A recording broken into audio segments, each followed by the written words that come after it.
Жалал-Абад облусунда спортко кызыккан балдар спорт мектебинин жоктугунан Борбор калаага барып окушчу. Эми ал жакка баруунун кажети болбойт. Анткени Жалал-Абад шаарында регионалдык олимпиадалык спорт мектеби ачылыш алдында турат. Шаардагы номер 1 кесиптик лицейдин имараты спорт мектепке өткөрүлүп, толук капиталдык оңдоп түзүүдөн өткөрүлдү. Буга шаарга бөлүнгөн 2 миллиард сомдун эсебинен каражат жумшалган. 120 миллион акча бөлүнгөн. Ошол себептен мына 6 объекти, спорт объектилери бүттү.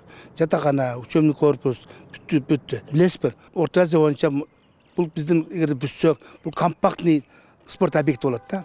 Бардыгы бир жерде.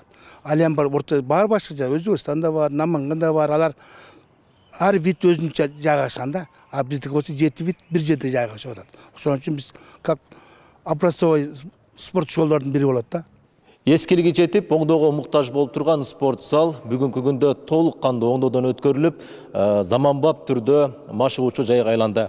Бул жерде балдар кыздар арасында эркин күрөш боюнча ушул жерде машыгуулар өткөрүлмөкчү. Мына ушундай азыркы учурда күрөш киремчелерине даярдыктар жүргүзүлүп, тийиштүү материалдар алынып келүүдө. Греко-римский күрөш боюнча, эркин күрөш боюнча кыздар арасында, балдар арасында, штанга боюнча, оор атлетика боюнча, бокс боюнча, дүзөстөр боюнча, лёгкий атлетика боюнча ошону эме кылып атабыз. Себеби мына августтун 17-синен баштап кабыл ала баштайбыз. Мына ушундай бардык шарты менен жасалган мектепке 320 окуучу кабыл алынат. Анда 8-класстан 11-класска чейин окуучулар окуй алышат. Бул жерге келиш үчүн сынактан өтүшү керек болот. Мамлекет тарабынан каржыланып балдар акысыз окуй алышат. Ашканасынан баштап жатаканасына чейин керектүү шарт түзүлгөн.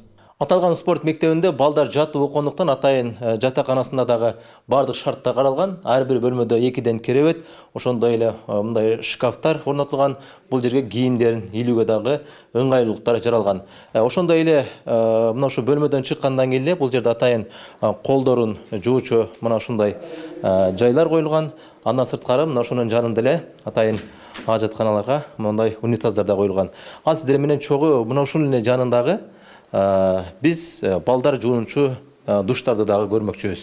Биз айтып жаткан балдар жуунчу жай ушул жерде жайгашкан.